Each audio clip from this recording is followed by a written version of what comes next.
I've always fancied doing a traverse of Scotland west to east, and in this video I attempt to do that by a route that I've come up with myself, and I wasn't too sure if it was going to work or not.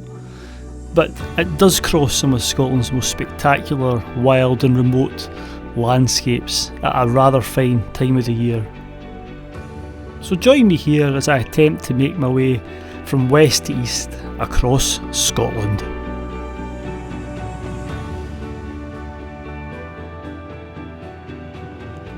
Right, good day, good morning. I've got the snow behind me. On a bit of a big adventure today, and we're heading west.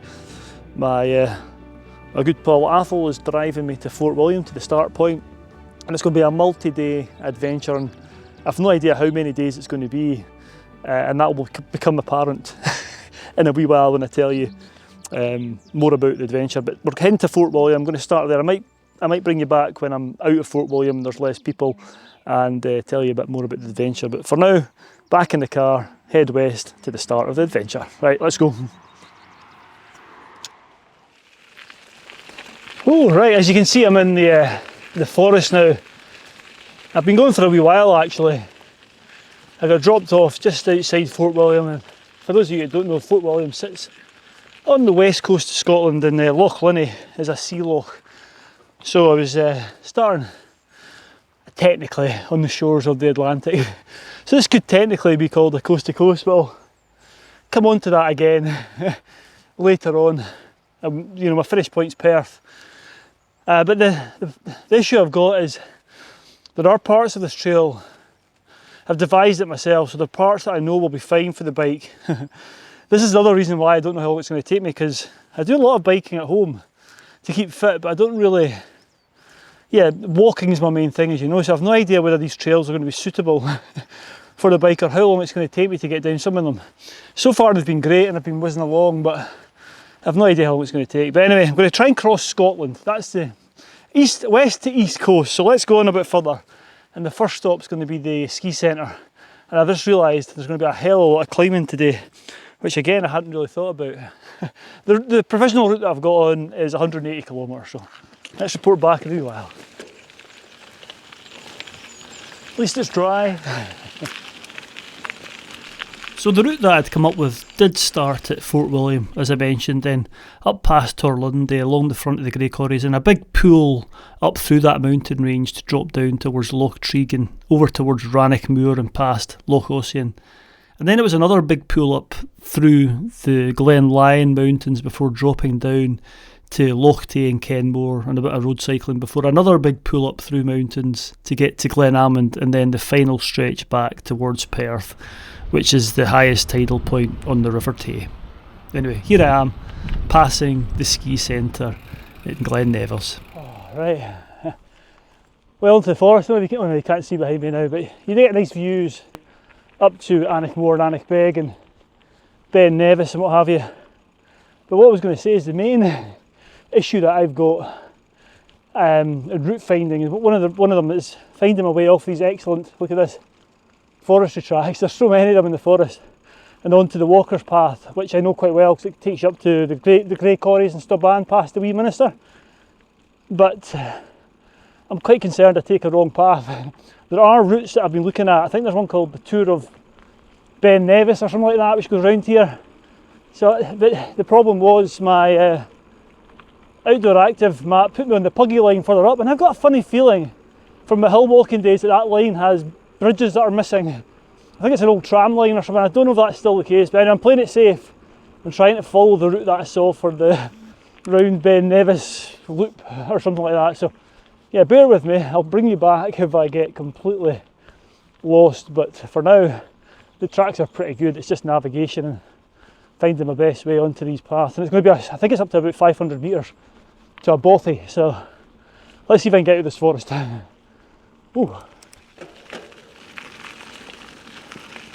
What an absolutely stunning day it is. This was not forecast. In fact, when we left home this morning, it was chucking it down with rain, and the forecast is for it was to be overcast and then heavy showers. So I'm taking this And look at the mountains, isn't it just wonderful? This is the Grey Corries over to my left, and then over to the annex. Still very much with a winter coat on. And one of the reasons I was doing the cycle across Scotland is because the forecast wasn't that great, so I didn't want to spend, it was 10% chance of cloud-free Monroe, so I didn't want to spend all my time walking about in the cloud, but this is just wonderful. Whether it stays or not, I'm not sure, but certainly better than forecast. So yeah, I'm still not out of this wood yet, by the way, so I'll bring you back in a wee while. As I mentioned, I was quite concerned that I might take the wrong track. I mean, these woods are, you can see they're quite extensive, and there's lots of different forestry tracks which can lead places that you don't want to go, and there's also little bits that link them up, single track sections, which is quite nice. But I was quite concerned that I wouldn't pick the right route and get lost. But yeah, after a while I found myself onto another track and finding my way out of the forest and onto a more familiar hill walking track which leads up to the first high point, and there was going to be a steep pull up there. Right now I'm at the edge of the forest and I feel a lot happier that I know where I am now, but I don't know if you can see up over that way. That's where I'm headed, up into that V, and I suppose this is where the climb begins up to the Bothy, so it might be a bit of pushing the bike. But I'm glad to be out. What a day it is. What a day! Yeah, hit the jackpot today. Right.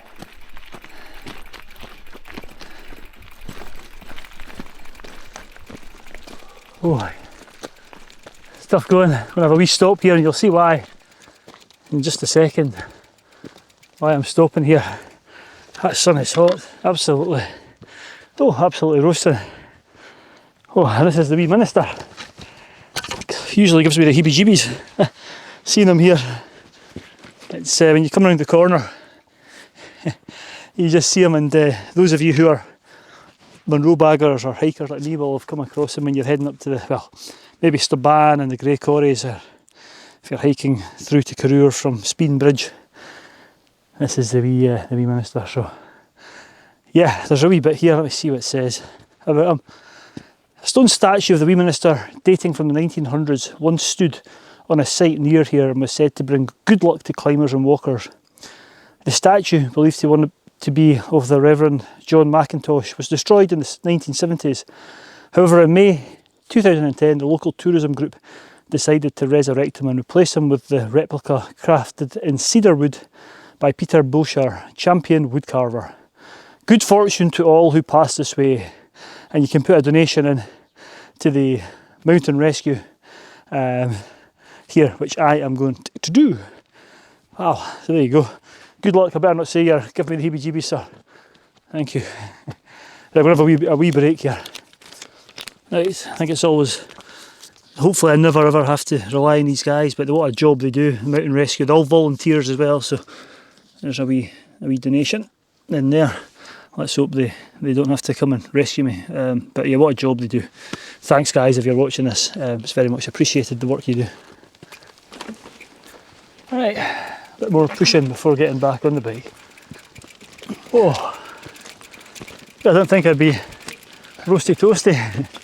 Anyway, as with my normal camping, I'll maybe go over this later on. I'll maybe go through what I've got and how I've packed it.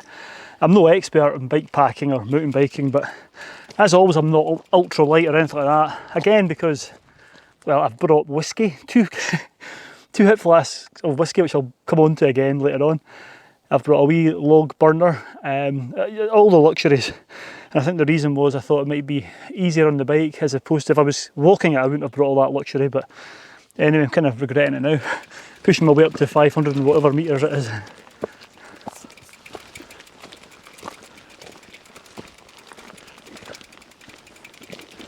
And I think I can almost get on the bike here. It's levelling off a wee bit.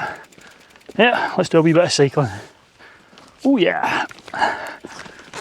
Right, he says. Alright, I think that's most of the climb done. I'm about 400 metres now. It's another few kilometres till the Bothy, but I'll show you the view I'm looking at. It's rather special. Oh, isn't that lovely? So I think, I've not actually checked my map, but that's a Corbett. To the left of your picture, I think it's called Sgurrinnes. There's two, I'm sure there's two in this mountains here, both Corbetts.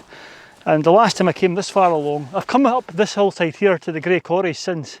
Beautiful October winter day that was. Well, October day with winter conditions.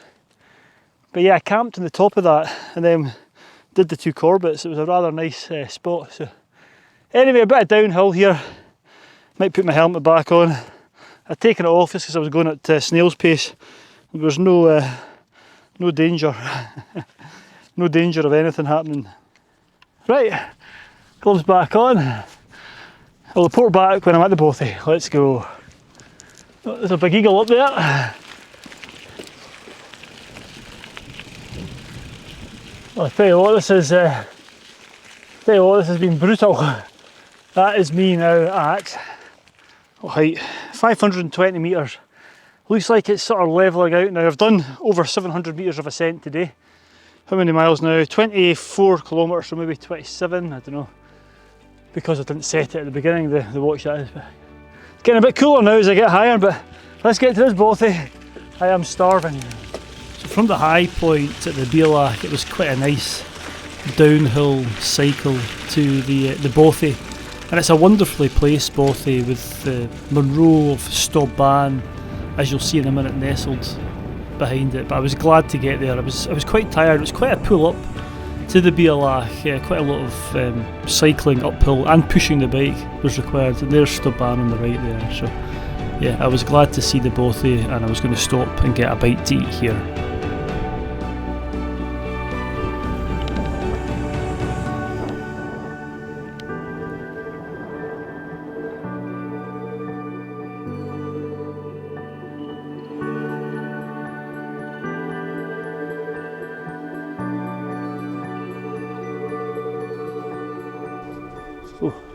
Right, just arrived at the Bothy, so let's spin you around and give you a wee tour. It's quite a small Bothy, this one. There you go. And yeah, see a kitchen area there. I'm going to stop and have something to eat, and just bunks there, enough for a few folk. I tell you, I'm puggled. That was some some cycling up to the high point. It was a nice drop down here. So anyway, let's get a coffee on. I'm going to get my jacket on, it's quite cold, and yeah, I'll report back to you in a wee while.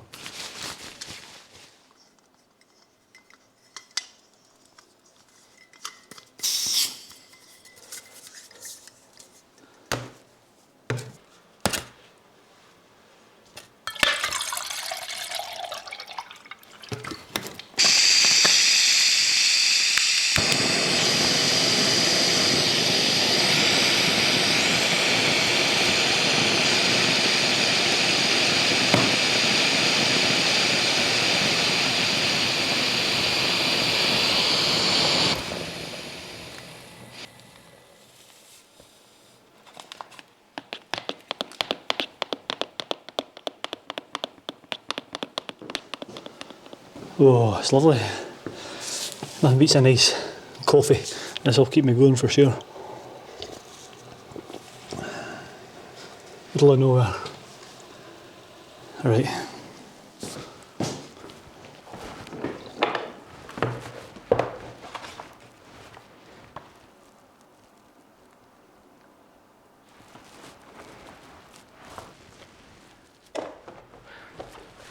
Right, signed the guest book.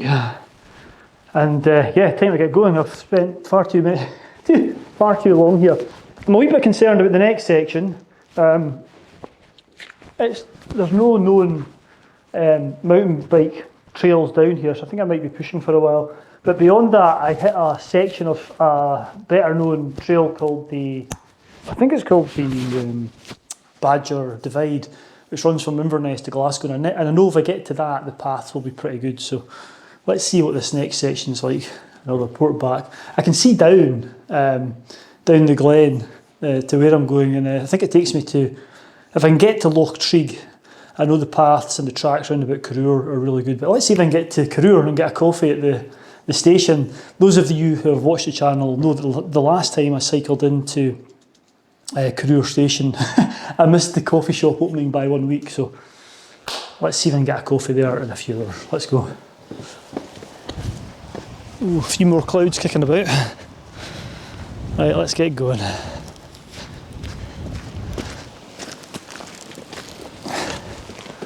go. Oh, back in the bike.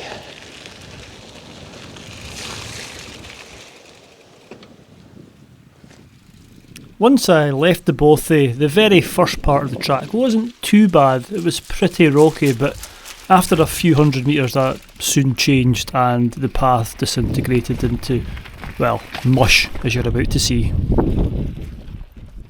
I've virtually just left the Bothy and I'm pushing already. You can see, let me show you, the track isn't great for cycling. Probably could, but it's pretty rutted. I think it's going to get worse in just a minute. Let me just get up here and I'll show you. Oh, this could put me back a few kilometres. Yeah, it basically goes into a marsh now. Let me spin you around and show you. I might try and cycle down it, but you can see track ends here and it's going down over that way. So this is a bit that I wasn't too sure about cycling. Let's see if I can get going. Let's see. As I mentioned, this was the section, or one of the sections on my proposed route that I wasn't too sure about, and there is a path, as you can see on the map, but there's no specific mountain bike trails mentioned that go from the Bothy down here. But I knew once I got closer to Loch Treig and to Corrour that the estate tracks are really good there. It was just getting to them that was going to be the issue. Really wobbly. As expected, the path was, well, pretty non-existent. Well, it was there, but it was just so boggy and wet, and there was so many burns and rivers to cross that I think I spent about 99% of the time pushing the bike as opposed to cycling it down here. This is torture. I wouldn't recommend coming this way if you're doing this route. Although I don't think there's any other way to come, but it's pretty much, I think I've cycled for about 2%, well, less than that, 0.5% of the track. But I kind of thought it might be that's the case, so I can't wait to get down to the tracks round about Corrour. I think I might have another hour. I think I'm going to miss the coffee shop as well, so I'll be missing my coffee down there. I might go along and have a look just on the off chance it's still open, but it's 3:30 now and I'd be surprised if I get there before 5. But, heading down that way, over there, and that's where I've come from, over my shoulder, up there. Sun's still blazing down. Right, let's go. You can see the bogs down there. That's not even this is a good part actually. I've stopped to do filming here. I've not been filming much because it's been so bloody. I've had to concentrate, funnily enough. Right, let's go. I'll report back later on. Let's get down to these decent tracks.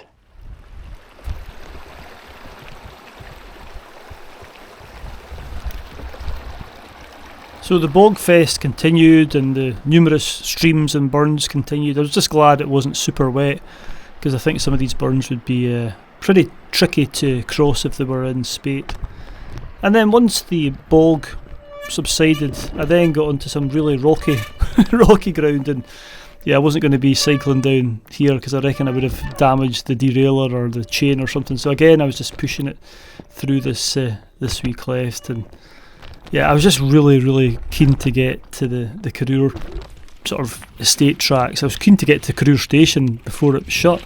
I had no idea what time it was going to shut at, so I was glad when I saw Loch Treig, that was for sure. Oh, look at that view behind me. I don't know if you can see that. It's looking back to where I've come from. Anyway, I have just had some good news. I've got a signal here. I've just phoned Corrour and they serve food until 7, so I think I will get there and get some food. So just in case I phoned the wrong place, I'm going to zoot on here. I'm now on a track, thankfully, but it's taken me way longer than I was expecting, and yeah, I'm heading over that way. I think it's about probably 4k to the station, so I'll report back when I get there. Ooh, the light's incredible, and I just wish I could stop and take more pictures or take more time with my videography, but I'm absolutely puggled and I'm behind schedule, and that, I don't know if you'll make out, the wee dot over my shoulder is where I'm headed. Hopefully that's Corrour Station, hopefully for some food. I am so happy it's still open. Did I say that already? But yeah, it's just there, but I need to go all the way around and then cut back up a track to get to it. So yeah, I might be cycling for a bit in the dark today, I'm not sure, but I don't care. Just want to get to Corrour and get a bite to eat. Of course, made famous by train spotting. The famous scene was Corrour Station. So. I was extremely happy to reach the restaurant at Corrour. I'd never actually been to it before. Expected it to be like a cafe, but it was a proper restaurant, which was delightful, and the fact that it was open so late surprised me, but I was extremely happy with that as well. So I went in and had my usual fizzy drink treats, and also a venison burger. It was a welcome stop, that was for sure, but things still weren't going to plan. It was getting late and I was trying to get up to the old Corrour building for a camp, so I thought I might be cycling in the dark, but yeah, I was enjoying my food at this point. Right, couldn't do much filming in there. Just over my shoulder is Corrour Station. What a meal, that was fantastic. I had a Fanta, a fresh orange, and I had a venison burger, and the portions were superb and it tasted superb. So big shout out to those. I'd say go and visit it, but it's a bit remote, but beautiful. Right, I'm going to try and get round to a camp spot before it gets dark. I've got maybe about an hour and a half worth of light left. So let's go. Look at that view ahead of me. Look at that, the view rainbow. I don't know if you can see it. Absolutely beautiful. Let's put the camera away for a while. I'll report back later on.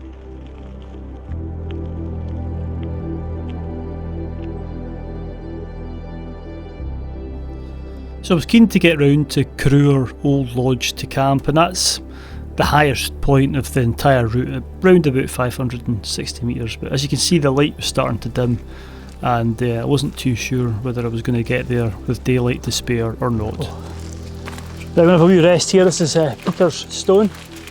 I have done nearly 50 kilometres and nearly 1250 metres of ascent, probably a bit more. And I'm puggled, and I'm hoping that I can start to think about camping soon, because it's starting to get a little bit dark. Rest my weary legs here, but yeah, this is in memory of Peter Trowell, who died here, or he died at Loch Ossian, 1979, and it states, "I have a friend, a song in the glass, gaily along life's road I pass, joyous and free out of doors for me, over the hills in the morning." It's lovely, isn't it? Absolutely lovely. I really like that. Well, here comes the rain. I think I've got a wee bit more climbing, and I'm hoping to camp at some old ruins if there's nobody else there.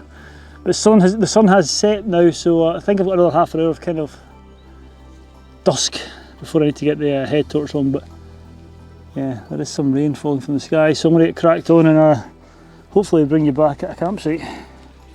Right, I can hardly get up. Right, here we are.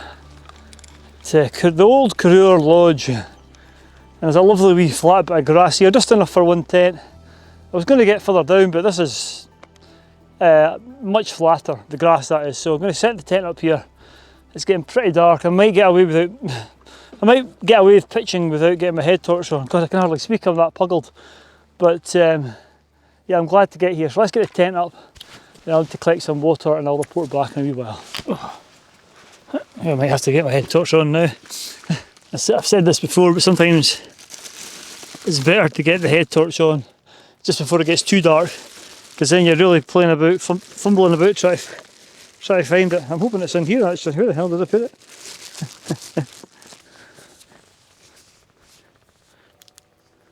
There you go. Head torch activated. Right, let's get this tent up.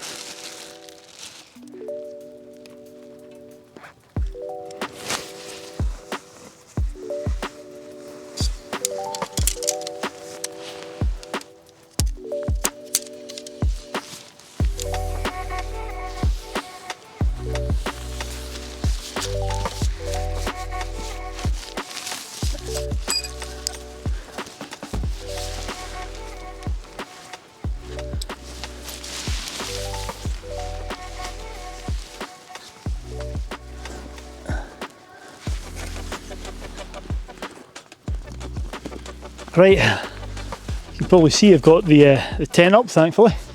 And yeah, lovely spot actually. It's quite sheltered. There's not much wind tonight. What a day it's been today. I'll come on to that later on. But I'm a bit annoyed.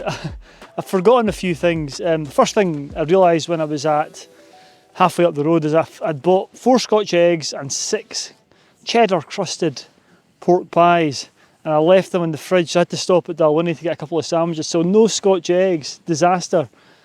And I've just discovered that I've forgotten my spoon, although I do have a fork, thankfully. And I've also forgotten my water filter. So what I'm doing is I'm boiling up some water just to be on the safe side. I'm going to fill up into my water bottle, and hopefully that'll keep me going for tomorrow. And I can boil up water. I'll probably be fine just drinking it from the stream, but you just never know. So yeah, a bit annoyed that I've forgotten those things. So I'm going to get a wee stove on. I've got some whiskey. I've got 2 types of whiskey. I'll have one tonight and one tomorrow night. But I'll do that and I'll report back when I've got the wee fire going. For now, I'm just going to finish off setting up camp. Oh, this is lovely. A wee fire going. I've got my wee fire pit, so the fire's off the ground, doesn't damage ground. It's been lovely today. I mean, I'll put the stats up now, or I'll put the stats up once I'm finished talking. But the last time I looked at my Garmin watch, it was saying I'd done nearly 300 metres of ascent today, and I don't know, around about 50 kilometres, which was fine. But this was, as I said, I'm not sure how far I could get or how far I was going to get, and this was like, I was hoping to get here, but even from here, tomorrow's going to be a big day, I think.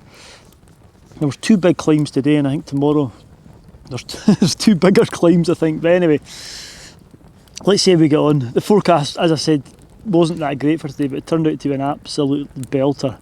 Scotland at its best. White mountains, blue skies, just absolutely lovely, and there's no midges at this time of year either. So anyway, I said I'd promise to tell you what whiskey I'm having. So tonight I've actually got, this was a Christmas present from my wife.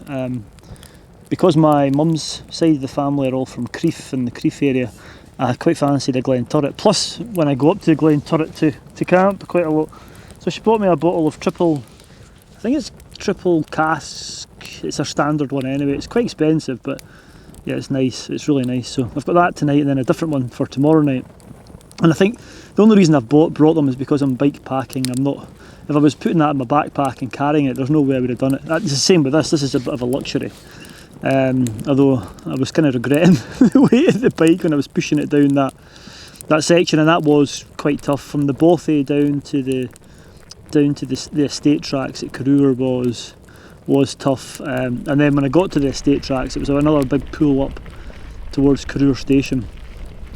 Again, that was tough. I was quite tired, but what made up for it was that lovely meal at Corrour Station. A venison burger I had a can of Fanta and a orange juice in it. It was just so nice. So yeah, I'm just going to sit here. I'm going to finish my whiskey.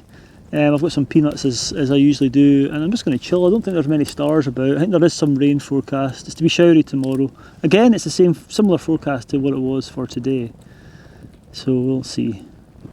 But yeah, I'll report back. If I don't report back later on. Oh, I've been boiling my water as well. Did I say that? I'd forgotten my water filter. So, oh, what an idiot. But I've got enough water for coffee in the morning, and there's a stream just next to the lodge here. This is an old, I think it must be an old shooting lodge, I think.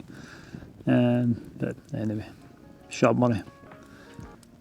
Look at this, lovely. And a nice bit of fire, isn't it?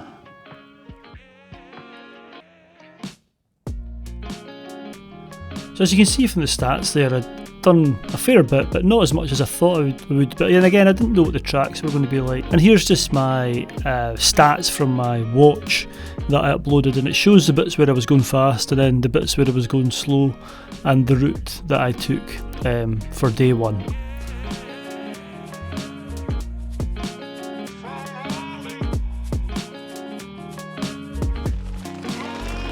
Good morning. I think yesterday's good weather is gone. Don't know if you can hear that. I've woken to the sound of a lashing rain. It is absolutely hosing it down.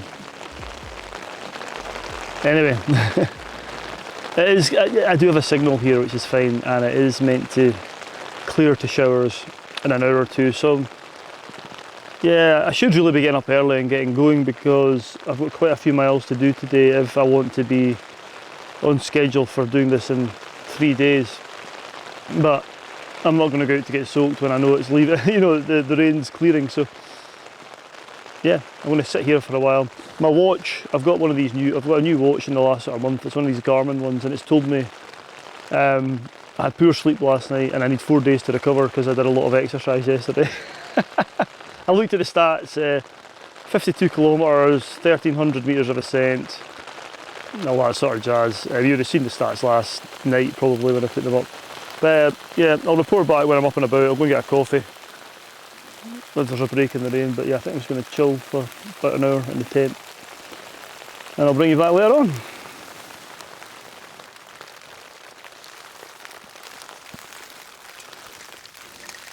Oh, right. The rain has finally gone off. It's 9:30. I woke up at 6:30. It's been 3 hours of rain. I do have a signal here, as I said, and it was saying that this rain band was moving north, followed by showers. And it actually turned to snow. It's not laying, but the last kind of 10-15 minutes is big, wet snowflakes. And I can see in the mountain behind me here that there's a fresh covering of snow on the top. In fact, I think it was maybe my first ever summit camp. I remember I'm sure it was 2 Munros and a Corbett. And it was the first ever time that I'd done a summit camp many moons ago. And I think I dropped my bags down I definitely left my bag with all the camping gear in it at Peterstone actually, where I did a wee bit last night. And then I must have gone on to do bin and lap, maybe, I don't know. That's possibly what I did, and then collected it on the way back. What I do remember is walking down this path which I'm going to cycle down with blisters. It's funny you remember these things, but yes, it's lovely, it's very atmospheric. But I am well behind schedule. I need to get the tent down. I just want to get going really, because I was hoping to be away maybe an hour, 2 hours ago, and I think I want to get to Glen today, but to be honest, I don't think I'm going to make it that far. But let's see, can't be worse than that section yesterday. I think I'm going to be able to cycle most of today, so that might allow me to do more kilometres. But for now, let's get this tent down and I'll report back later on.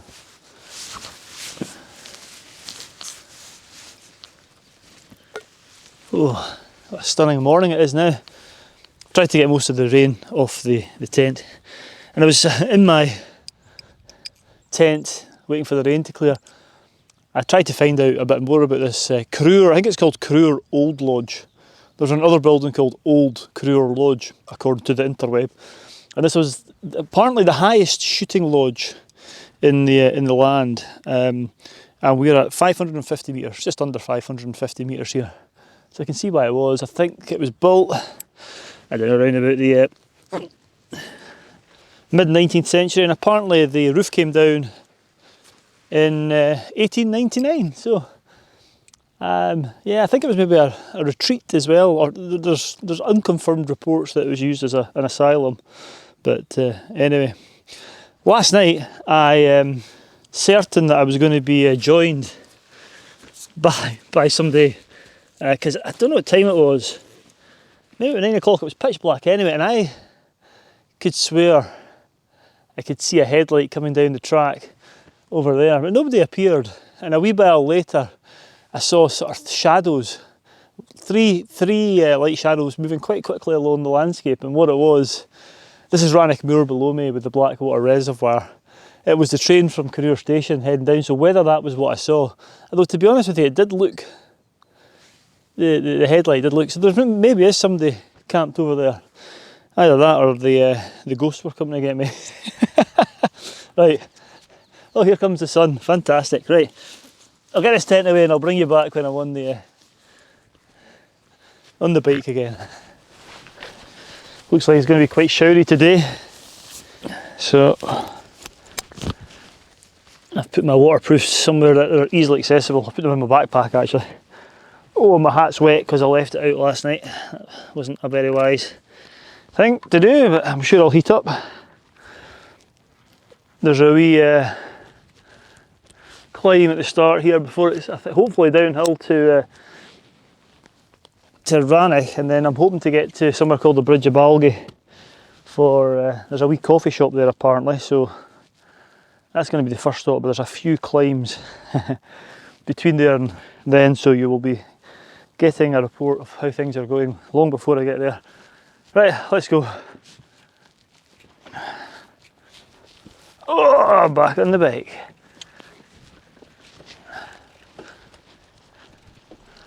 I knew that day 2 was going to be a monster day if I was going to get to Glenalmond, and my route that I'd mapped out started at the lodge and then dropped down to Rannoch and then started the climb up through the woods and then up over the Glen Lyon hills to the Bridge of Balgie, and then a long cycle down to round basically Loch Tay to then start another big climb up to Glenalmond. I've been on the go for about 20 minutes, half an hour. I think I've reached the high point now, about 570, 580 metres. So it should be a quick descent down to Rannoch, round about Rannoch Station, the end of the line there. But over here, I don't know if you can make it out, it's probably not been picked up with the wee GoPro, but that body of water down there is the Blackwater Reservoir. And beyond that is places like Glencoe and the Buchel and all these sorts of places and hills. Kinloch Leaving. But I'm not heading that way, I'm heading this way. And it's going to take me up and over some of the Glen Lyon hills, or through them anyway. So that's going to be the next big climb. But for now, let's enjoy the downhill to Rannoch. Woo!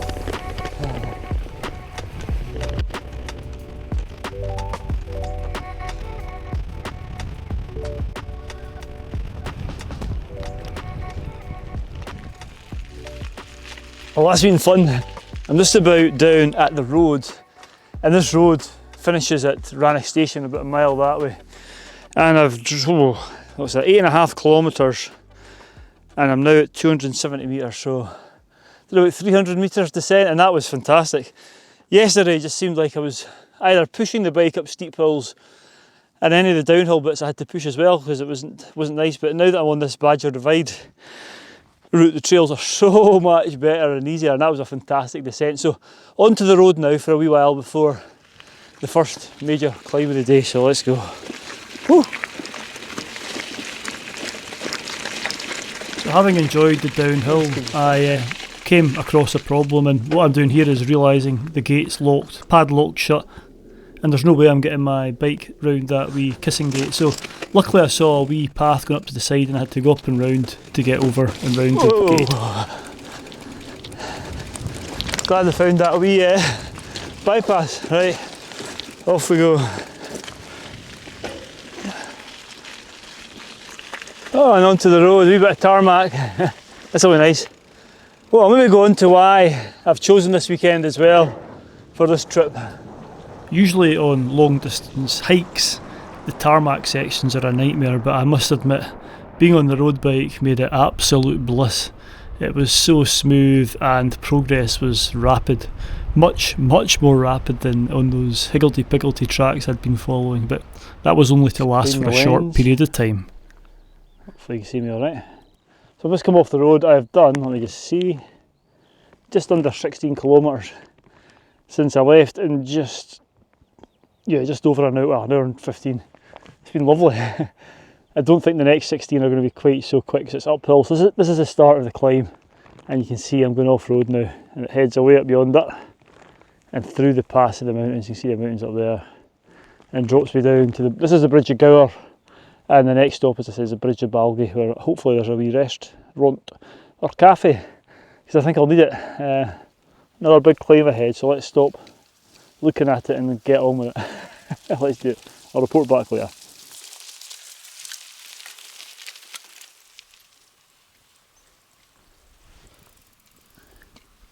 I just stopped to get a layer on. There's a big black cloud coming over. There's some big dollops of rain coming down, so I've also taken this opportunity to stock up on jelly babies. So I'm quite hungry. I don't know if I've mentioned this already, apologies if I have, but I was going to tell you why I've chosen this weekend to do this route. And it's Easter weekend again. I think I touched on the last Easter I did the Aviemore to Perth route. And the reason that I'm doing this over Easter is, one, the forecast wasn't great, so I didn't want to be in the mountains, but two, it's because it's Easter, a lot of the mountains and areas at Monroe's will be super busy, so doing this route, it's kind of my own route and I won't come across as many people. Get my solitude and all that, and so far it's worked. I've met a few folk, but yeah, just at the usual spots like Corrour, but don't really expect to meet too many people where I'm going today, so until I get down to the Bridge of Bothy, that's it. Anyway, let's get these jelly babies eating. Sugar. I think it's an improving forecast. Some heavy showers this afternoon and it's to dry away tonight, and then tomorrow's to be nice, I think. Let's see what happens, eh? Ooh, right.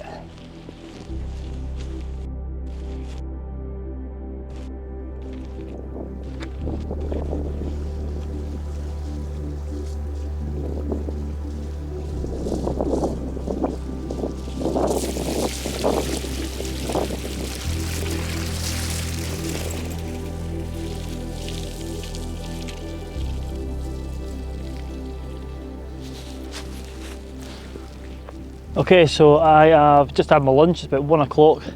I was on the first pool, and then I'm going down here. But the pool up from Bridge of Gower, it's just the path. It's been. I know it was wet last night, but it was just one big muddy path, and the wheels were slipping, and it was tough going.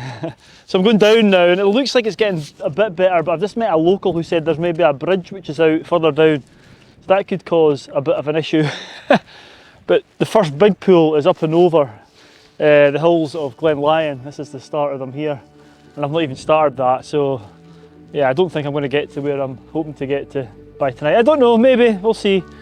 But let's plod on and see how far we get.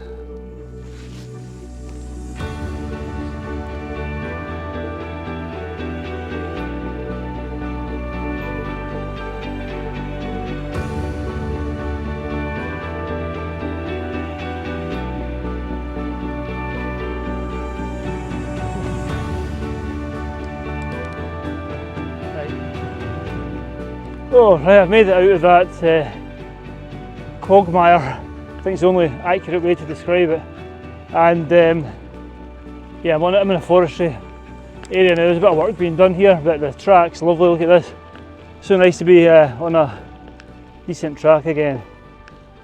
It means I'm not taking forever. So again, I think I'm well behind schedule. In fact, I'll probably be pushing it to get to the coffee shop before it closes at this rate. But beautiful. Lots of snow in the hills. I don't know if you can see that ahead of me. Maybe too small in this camera, but these hills here, the Glen Hills, white with snow, and I'm heading up through them in a wee while, up through a pass. It'll take me through the heart of those hills and drop me down into Glen itself. Well, who knows? The coffee shop might still be open. Stranger things are happening. Right, let's go.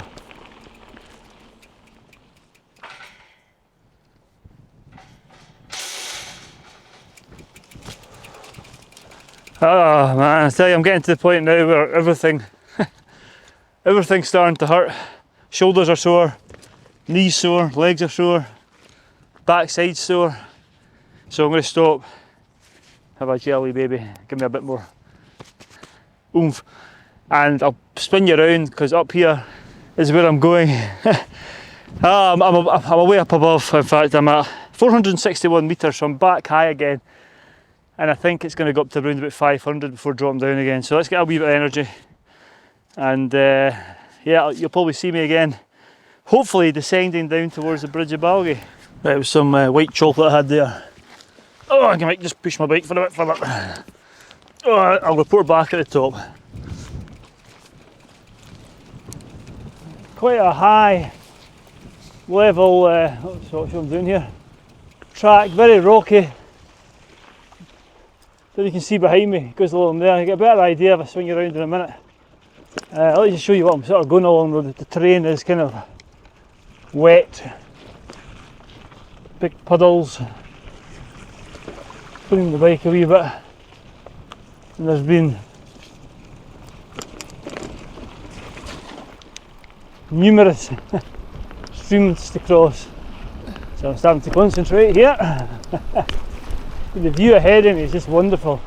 I think it's going to be quite a sharp drop down into the Bridge of Balgay, but let's just see what another, whether it's called a walking or a puddle. We go through. I'll spin you around just a second and show you what I'm looking at. Look at that. Wonderful. And you can see behind me, path stays quite high, so I'm assuming it's going to drop down. So it's quite a distance down to go. Anyway, let's go on a bit further.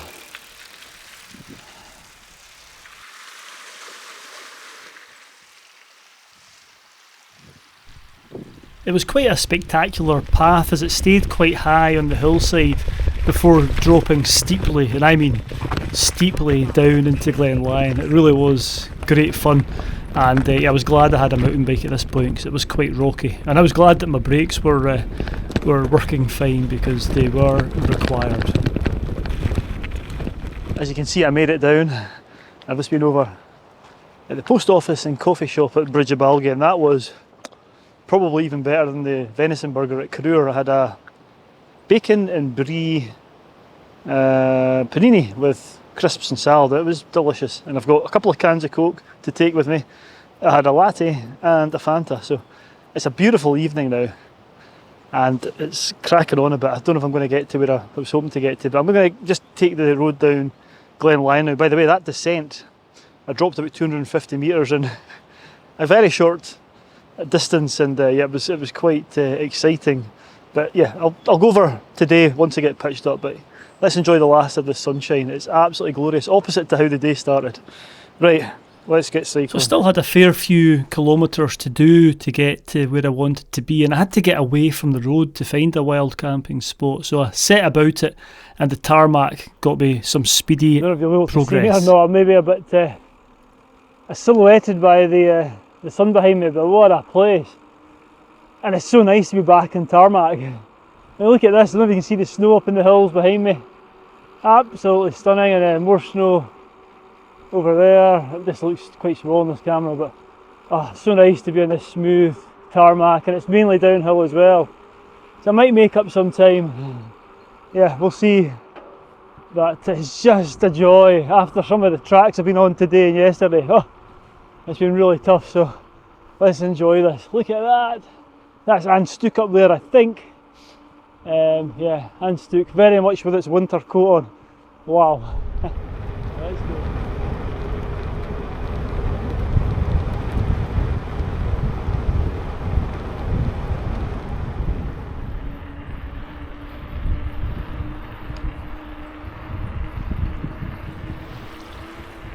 Still don't know where I'm going to camp tonight. That's it. On my mind, but what's been taking that off my mind is just how wonderful Glen Lyon is. I mean, it really is spectacular, and just from memory, somebody might correct me here, but I think Glen Lyon is the longest glen, or longest enclosed glen in Scotland, and it's just wonderful. I mean, I've been cycling along here, gazing up at the white-capped mountains, and every now and again I'll hear an eagle and look up and see it circling past old graveyards, and it's just beautiful. I think that Glen Lyon was also the ancient capital of the Picts, or I don't know, there's Broch's ruins and that. I might be wrong again. I'm sure somebody will tell me. But yeah, what a place. And what a wonderful cycle. It's mainly downhill. So I can thoroughly recommend it this way. Right, I'll bring you back later on. I eventually made it to the end of Glen Lyon, and as you can see, the sun was starting to get lower in the sky, and I really was quite concerned about where I was going to camp because I wasn't sure if I was going to get up to Glen Amond or not. I really had to cycle as hard as I could, to be honest with you, and to be honest with you, I was making good progress on the tarred roads, but I got to Kenmore and the beach just looked fantastic, so I stopped here to get a wee bit of energy inside me. Oh, what a spot, eh? I'm just ahead of schedule, so I'm going to stop and have a can of Iron Brew before going any further.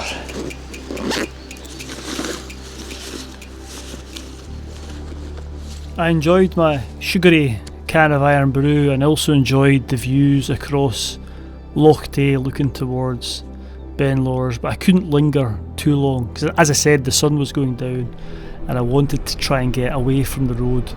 And not only was that a bit of distance away, it also involved a steep climb up the side of the glen to get towards Glenalmond. It really was a wonderful evening though.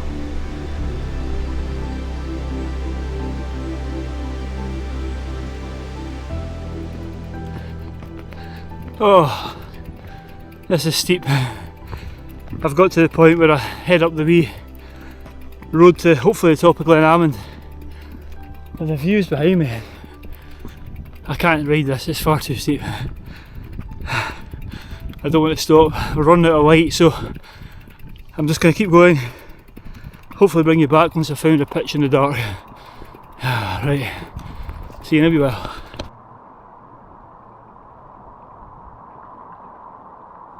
Not only did darkness come, but the rain came back on as well. A shower hit me. But by now I was getting past the last farm on the glen and I'd gained enough height that the first spot of grass that I could see in my headlight was going to be my pitch for the night.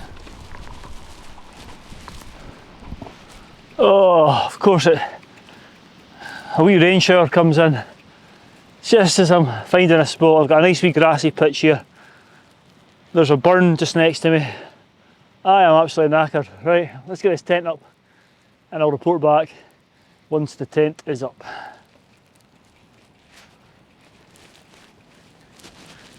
But what a day that's been today. It's now about 8:30. Oh, there were some really good points today. My watch was saying I did, I don't know, 1,300 metres again, nearly 1,400. I've done over 80 kilometres. The difference being able to cycle on tarmac, even with that big fat tyres on the bike, which are pretty soft, they're not pumped up fully. I made some good progress down Glen Lye, and that was fantastic as the sun was going down. And as I got to Kenmore, it was just lovely, a couple of really good descents at the start of the day, and then that descent into Glen Lye, and oh my god, that was special. So anyway, I've still not been over the bike and what I've got in the bike. I will do that tomorrow. I'm not quite where I am. I'm about 400 metres at the moment, so tomorrow I've still got a bit of ascending to do, and then dropping back down into Glenalmond, and then a long cycle down Glenalmond. I don't think it'll be quite as nice as Glen Lye in terms of the tarmac. I mean, the road was smooth as a baby's bum. It obviously has been done properly. I don't know how they can't keep the rest of the roads in Scotland that nice. Anyway, so what a day. I'm glad to be here. The whisky I've got tonight is a Balvenie, 12-year-old Balvenie, which I'm away to start and enjoy that. So yeah, I don't know if I'll do too many more bits to camera because I am tired. Oh, the other thing, I'm glad I bought at the Bridge of Balgay coffee shop. I bought, in addition to my can of Fanta, I bought a can of Coke and a can of Iron Brew, and I had the Iron Brew at Kenmore, and that got me round. There was quite a big steep pool on that south side of the loch actually, and then just as the rain was starting down there, I had the can of Coke, and that's given me the energy to get up here, because I was flagging a wee bit. I was quite tired, but yeah, what a day. So let's see what tomorrow brings. Let's see if the weather's better than it was yesterday morning.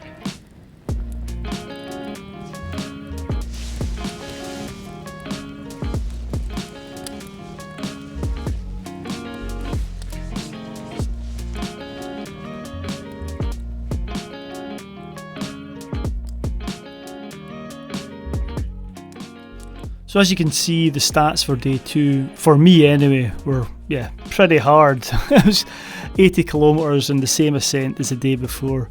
And again, here's the route from my phone, which shows the bits where I was going fast and the bits where I was going slow. A long day on the bike.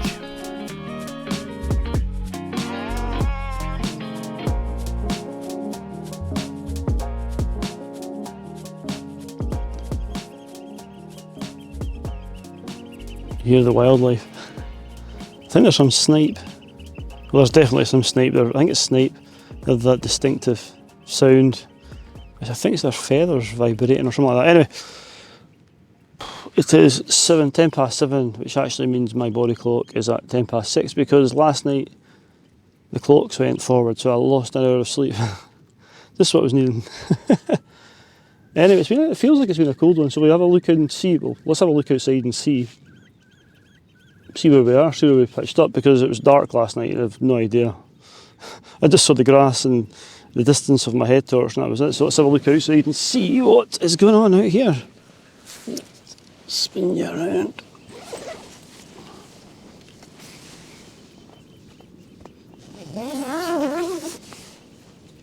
Oh, the tent's frozen. Oh, look at that. Oh, it's a lovely view. It's over towards the Lord's Range. Oh, it looks like it's going to be a nice day. Let's have a wee looky outside the other side. Let's see.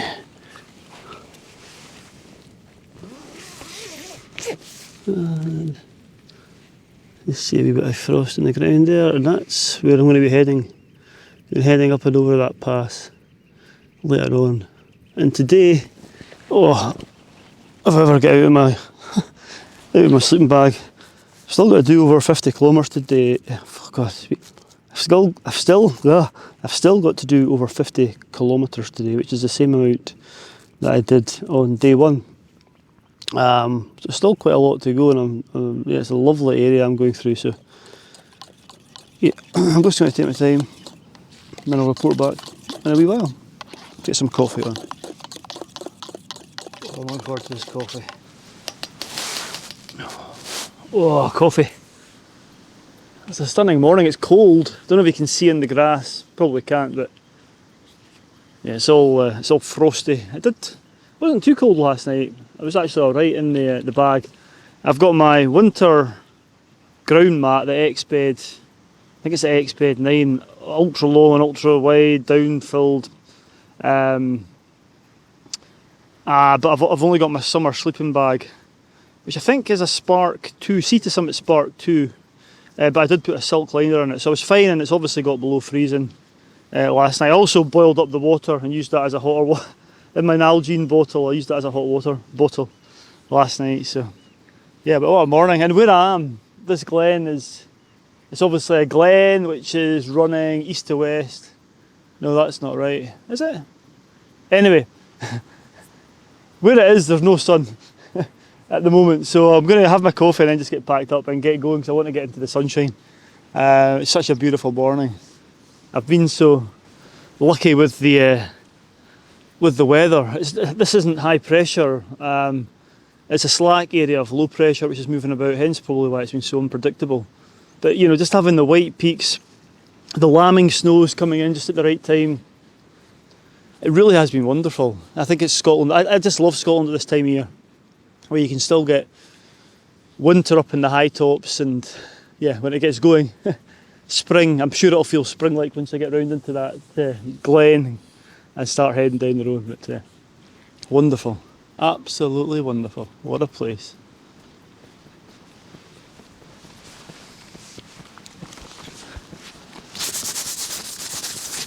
Right, we spent about 5 or 6 minutes, 5 or 10 minutes. Just the tent was actually really quite iced up, and if I put it away like this, that'll all melt and just turn to water and make my bike pack even heavier. So I'm trying to get as much of the ice off as I possibly can. Just a wee useful tip for you there.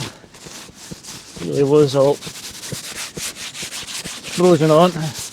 Might have a nice tent outline at the end when I take it down. So yeah, the chores before going.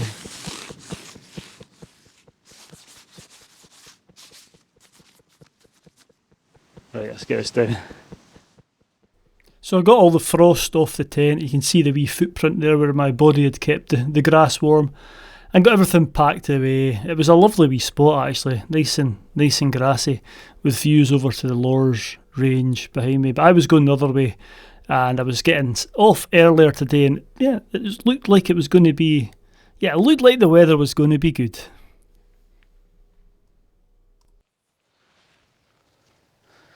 So I've done about 4 kilometres, and I'm at the head of Glen Amond. I've just stopped actually to get my sunglasses out and de-layer. But I don't know, I've said this about Glen Amond before, it's not, for me I can get from my house to the entrance to Glen Amond, or where the valley steepens anyway, the Glen steepens, in about 25 minutes. But I mean, I've crossed Scotland, and this here, it feels just as remote as anywhere I've been. Even Corrour, in fact it feels more remote, because even at Corrour you've got the youth hostel and the lovely station house and the railway station and all the big tracks. There is a track here which I'm following, but it's not, yeah, it's not quite as, I don't know, it just feels more remote. It's wonderful, a wonderful place to come. And if you're in the central belt, you can get here quite easily. And over here is Bothy, and I think the nubbin just to the left of that is where I camped. I did a bike packing trip to that point. I was actually thinking of going up Bothy today, but I don't think my legs will allow me. And up here there's 3 or 4 corbets all smattered around here, around the glen. Really is wonderful. Right. Anyway, I've no idea what the forecast is for today because I've not had any signal, but it looks pretty good. Right, let's go. I'll report back a wee bit later.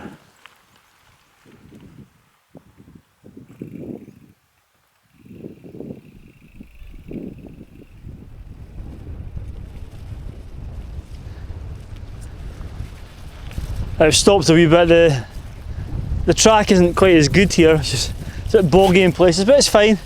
But yeah, I've stopped. Look at this old wall. I don't know how old it is, but it just reminds me. It's going all the way up the hillside. This must have taken hundreds, if not thousands, of hours of man time to build. It's such a, I mean, in the middle of nowhere as well. But then it got me thinking. At the bottom of the glen, I'll show you something as well. These glens weren't quite as deserted as they are now. A few hundred years ago, you know, you'll probably all know about the Highland clearances. I'm not going to give you a history lesson, but yeah, we talk about it being wild and remote, but if we came back a few hundred years, there probably would have been quite a lot of people up this glen. Certainly at the bottom of the glen, somewhere I go quite a lot, I'll show you, but look at that. Must have taken a long time to build that, but it just shows you. Gets you thinking, doesn't it? What a place. Right, just using this as an excuse for a rest. Time to get going. Wow, what a place then.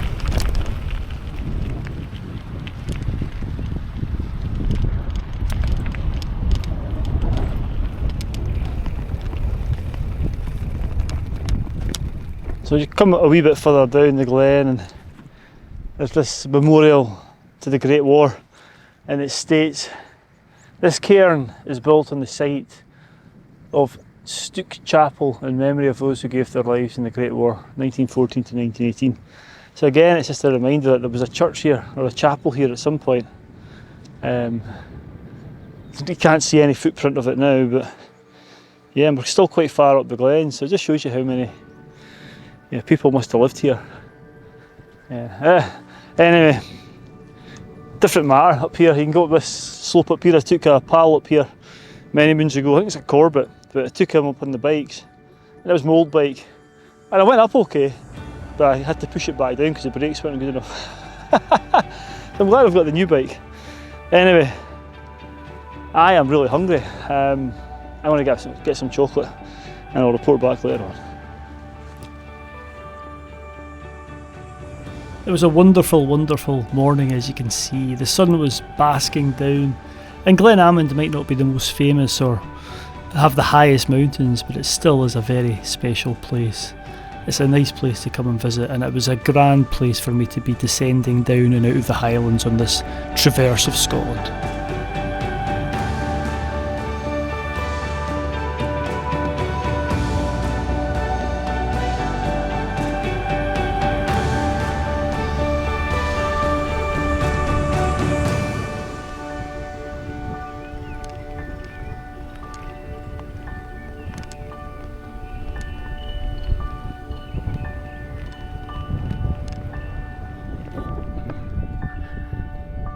Just noticed this up here. I think it might be a old graveyard.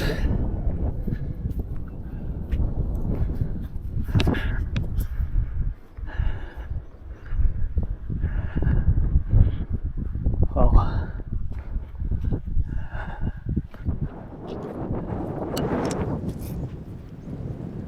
So I've just come up here. I've never noticed this before. I just saw it on the cycle down, and I've been up this glen, I don't know, 20, 30, 40 times. I've never ever noticed this graveyard. And I suspect there would have been a chapel or a church stood close by somewhere. But it just again goes to show you how busy this glen would have been back in the day before the Highland clearances. Yeah, old graveyard, a lot of history. A lot of history. And the other thing I was going to talk about is at the head of the glen there's a old township called Craignavar, and it's worthwhile going to because it's only about a 20-minute walk from the car park, and it's an old village which was cleared during the Highland clearances as well. I'll put some old footage up that I think if I can find it. I'll probably not go there today just because I'm absolutely knackered. I need to get home. But yeah, just a sombre reminder of how busy these places used to be. Right, let's go and get back on the bike. I'm going to stop for something to eat in a wee while. Right, so I've just stopped. Here there's a nice wee rock which the camera's sitting on, which I'll sit my butt on, but I'm away to get some water and have one of my evening meals that I never had because, well, I went to the cafe and the pub, so let's have some of that.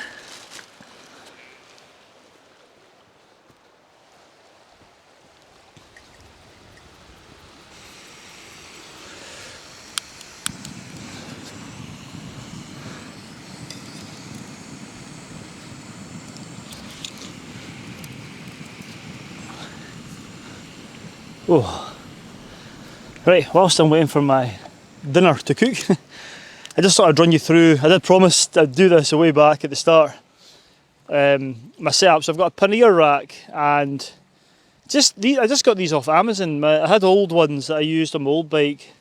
Again, they were pretty cheap. And these, I don't know, I can't remember how much they were. They're not a specific make, and I was going to be buying new ones, but because these ones are just, the clips are a wee bit wide for the pannier rack, it's a bit too thin. But what I've done, I was actually going to buy a Lomo one, but which looked great. I love Lomo gear, by the way. But anyway, what I did is I got some old dish towels and put them down underneath the clips, and that has held them pretty well secure for, I don't know, 130 kilometres so far, and some pretty rough ground as well. So they've been pretty decent. They've been alright. I've no idea if they're waterproof, but I put everything in waterproof bags anyway. There is a bag that can go over the top here that fits onto these panniers, but I did try that. So initially I wasn't wearing a rucksack and I had everything in this big pack, but the weight on the back tyre was just phenomenal. So I've also got the rucksack. In here I've got my sleeping pad, my cooking stuff, my food, my whiskey, my spare clothes, all that sort of jazz. So that's in the pannier rack. I've got a water bottle here. I've also got an Nalgene bottle which I've brought as opposed to a bladder system. And I've got a wee, a wee hold all which fits onto the handlebar. And in there I've got things like a pump, spare tyre, tools, multi-tools, puncture repair kit, all sorts of things should anything go wrong, which is fine. I also bought, for my phone, I bought one of these, I can't remember what they're called now. It's a fitting that goes on the handlebar. You can get ones which extend out, but because I had the handlebar bag, I wasn't sure if it would get in the way, so I just got a stem mounted one. That's been great for my phone and being able to navigate using that. What else have I got? Yeah, so I've got this, I did buy a 60 litre dry bag from Lomo for the handlebar, but it was too big, so I've got this old yellow should I say, waterproof bag which goes onto this. It's an Aero handlebar mount which is brilliant. It was Ray from RS Outdoors, go and check out his channel. It was Ray that told me about that one. And then I also bought some cinch down straps, again just a £5 off Amazon, to make sure I could cinch that down, and they've actually been quite useful, so because I've been able to put my Garmin mini reach in there as well as my camera, so they're easy to pull out. And in there I've got my tent, and I've also got my duvet jacket, just because I definitely want to keep those dry. Everything that I want to keep dry I've put in dry bags. And then I've got my rucksack, and in my rucksack I've got I've got a few things, my drone, some more camera stuff, and my ground mat. So that's it. Yeah, that's my setup. Lovely. Oh, right. I think I was really needing that. I don't think I've been eating enough, especially given the amount of exercise I've been doing, so I was feeling a bit rotten, to be honest with you, this morning. But I feel a lot better now, so I think that's probably what the matter was. Calorie deficit. Right. Whew, I'll bring you back later on. It's not far till I'm out of the Glen and onto the final stretch down to Perth. Let's go. It finally felt that I was on the home stretch. Getting towards the bottom of Glen Amond would see me heading on to the tarmac, and from here on in it was tarred roads all the way back to Perth and speedy progress under the sun. It was a lovely feeling. Right, I've just stopped for a wee while. I've actually been pumping up my tyres, not because they're going flat, but because it's tarmac now. It's roads all the way back to Perth, still about another 25, I don't know, 20 or 30 kilometres, but this marks the end of the kind of Highlands. This is the Sma Glen, and it's lovely. It's a beautiful place to come and visit. You can park at Newton Bridge and go for a wee wander up Glen Amond. I just love it here. Done lots of camps and stuff around about here, but a lot of history as well, lots of Pictish forts and then Roman forts just in the Strath, which is where I'm headed next. So I'll be exiting the Highlands and heading into, it's still, I think it's still classified as Glen Amond, but it opens up into a big strath or wide valley. Beautiful. Right, let's get going.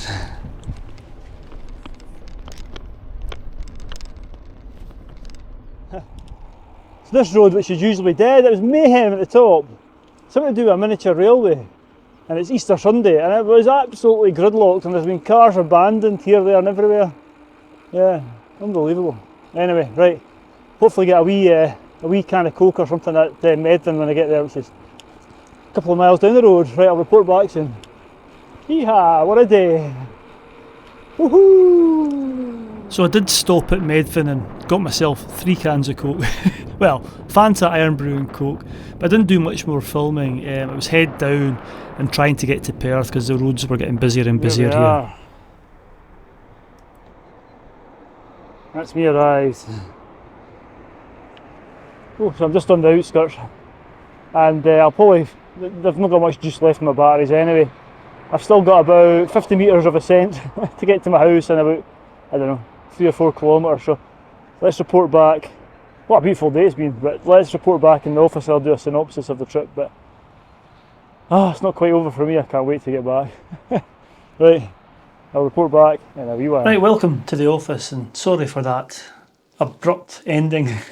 Just don't like filming in front of people, and there was loads of cars going past, so I made it back home, and what a trip it was. And just to give you the stats, the last day, I've got the stats all up here, and the last day I did just under 50 kilometres and just under 500 metres of ascent in just over 5 hours. So it was a bit of a shorter day, but what a day it was, and yeah, just a really nice experience. In total, so the stats I did in total, when I added them up from my watch, I've got one of these Garmin watches now, which gives me the stats.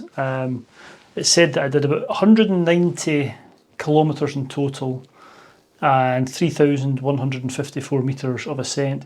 Now, when I pop it all into the map, it wasn't quite as much as that, but that must be all the to-ing and fro-ing backwards and forwards when you're setting the tent up, setting the camera up. Just shows you how many extra kilometres it adds to it. So I think it was about 180 kilometres when I just popped it straight into the map from point A to point B. And yeah, so it was really nice. Can I say it's coast to coast? Well, Fort William is on the coast, sort of. And Perth could technically be called the coast because it's upper reaches of the River Tay, the highest tidal point of the River Tay. But yeah, I'd be stretching it, I think, to say that I was doing a coast to coast there. But still, it was a lovely traverse right across Scotland from west to east. Really nice. First time I've done that length on the bike. I've always had a bike. I've done quite a few biking hikes and used the bike lots over the years, as you'll have seen from the videos, for accessing the hills. But doing a long distance trail using the bike as opposed to hiking was really quite nice, because the sections which I usually hate when I'm hiking, such as tarmac, were just a joy on the bike. And not having the full pack on your shoulders, the bike did a lot of the work, allowed me to take my whiskey and my log burners and all that sort of stuff with me. So yeah, really nice. The route worked out fine.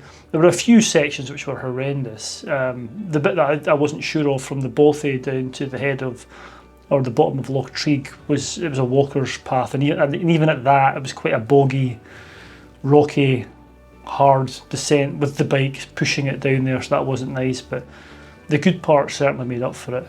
Getting to Corrour, the restaurant at Corrour, I do apologise, I was thinking it was a pub or a cafe, but it's a proper, really nice, really nice. I would go there just to have some food on the train if there was a train that came from here, but it'd take me about 8 hours to get there, I think, but I can thoroughly recommend it, as I can the cafe at the Bridge of Balgie. So yeah, it worked out quite nicely. Really quite an interesting route. So yeah, there you go. Hopefully you've enjoyed. I'm not going to whittle on too much about stuff. If you are interested in the gear that I took, I'll put a link to my gear video of what I took last year from the Aviemore to Perth hike, because it's pretty similar. It's just I used the bike, and I went over that in Glen Amond, the bags and what I had on my bike. So hopefully you've made it this far, and hope you enjoyed the different video on the bike as opposed to hiking. Back to mountains next Wednesday. But yeah, thanks for watching if you've made it this far. As always, stay safe out there, and I'll see you on the next adventure.